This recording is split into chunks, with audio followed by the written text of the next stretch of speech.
कैसे हैं आप? जी मैम नमस्कार। जी, आपका सवाल? जी मैम, मेरा एक सवाल है। मैंने बजाज हाउसिंग फाइनेंस का 500 शेयर लिया है 160 रुपए के भाव से।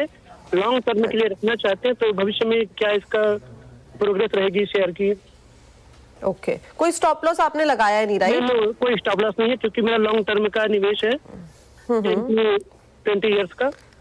ओके, ठीक है, लेकिन मैं आपको बताना चाहूंगी कि जो आपने खरीदारी की है वो काफी ज्यादा अपर लेवल्स में ली है। 52 हफ्ते का हाई देखे तो 188 है और ये करेक्ट होते होते अपने 52 हफ्ते के लो पे आ पहुंचा है। 111 का इसका 52 हफ्ते का लो है, 114 पे इस टाइम पे करंटली ट्रेड कर रहा है।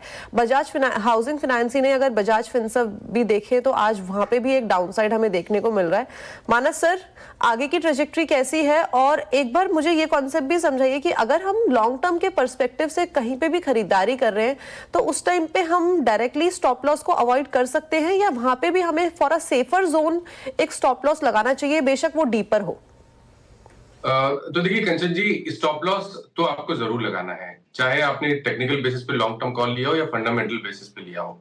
फंडामेंटल बेसिस पे ले रहे हैं तो आपके लिए स्तर इंपॉर्टेंट नहीं होता है, आपका जो रिस्क एपेटाइट है वो इंपॉर्टेंट होता है। कि अगर आपको एक पोजीशन बनाई है और आपने उसमें माना हुआ है कि 20% का आप रिस्क देख सकते हैं, तो 20% के नीचे अगर जाए तो आपको वहां से निकलना चाहिए। लेकिन टेक्निकल बेसिस पे अगर आपने पोजीशन लॉन्ग टर्म के लिए बनाई है तो वो कोई बहुत ही अहम स्तर होगा जहां पर आप स्टॉप लॉस लगा के medium to long term chart पे देख के उसको एनालाइज कर सकते हैं। केवल एक एग्जांपल के तौर पे बताऊं, अगर आप मीडियम टर्म चार्ट पे वीकली चार्ट पे एक पोजीशन बना रहे हैं किसी पैटर्न को देख के, तो वहां पर ध्यान रखें जो 20 वीक मूविंग एवरेज और 200 वीक मूविंग एवरेज, 20 और 200 मूविंग एवरेज काफी इंपॉर्टेंट होते हैं, उसके नीचे स्टॉप लॉस लगाना जरूरी है।